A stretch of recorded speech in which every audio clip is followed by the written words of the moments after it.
This is not a clickbait. There really is a peninsula in Europe that is inaccessible for women. Why?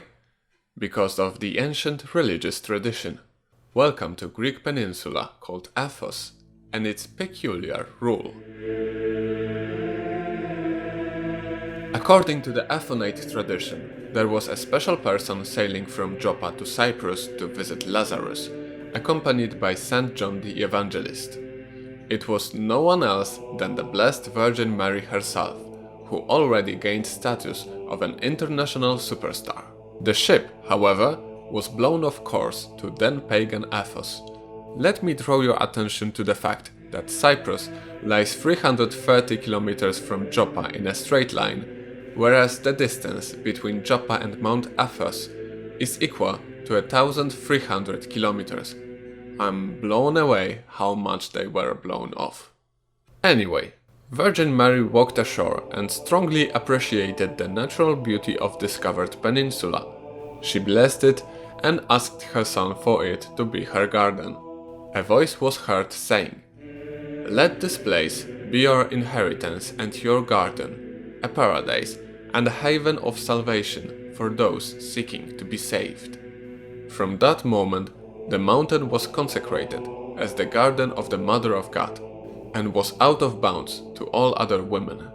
The peninsula was populated most of the last 2000 years, mainly by Orthodox monks who started to build monasteries, mostly dedicated to the Virgin Mary.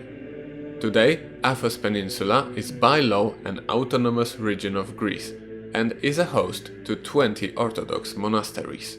So, does this mean that no women have been present on Athos for the last 2000 years? No, of course not. Helena of Bulgaria was a Bulgarian queen, obviously, who was officially allowed to stay there in order to avoid the plague. However, her feet could not touch the sacred ground. Therefore, she was constantly carried in a hand carriage. Marie Choisy was a French philosophical writer and journalist who disguised herself as a sailor and entered the monastic community in 1920s. She spent there a month and described her incognito stay in a book Un mois chez les hommes, a month with men. Aliki Diplarakou became the first Greek with a Miss Europe title. In 1930s, she infiltrated Athos dressed as a man, and that fact made it to the headlines.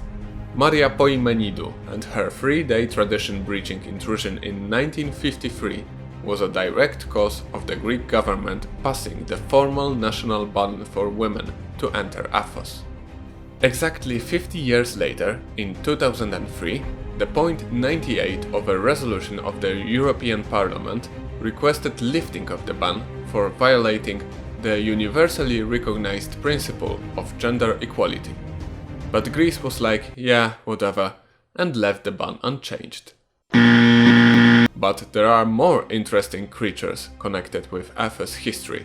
Michailo Tolotos is claimed to have lived his whole life in the monastic community and have never seen a woman, as his mother died in childbirth.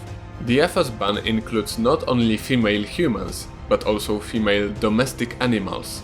The only exception are female cats, because cats like to hunt mice.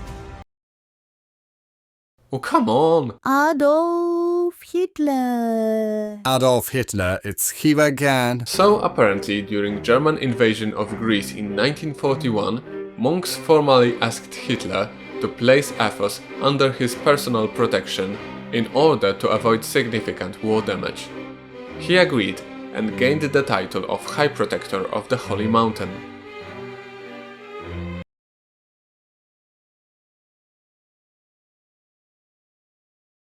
Jebate, suka, blядь. Anyway, what do you need to get to Mount Athos? If you're a man, you need a diamonitirion, a special access permit. If you're a woman, you need a beard, mastectomy and Blessed Virgin Mary's blessing for not getting caught. There is no coincidence that I published this video on International Women's Day. Let me know in the comments, what do you think about Athos Peninsula? Should the ban be lifted along with the inequality it carries? Or rather, Athos should be kept as a restricted Orthodox monastic territory, as it traditionally is for more than 1,000 years now. There's a twin video I made for International Women's Day that can interest you. Hopefully there will be no more references to war criminals in there. Anyway, thank you for watching and have a nice day.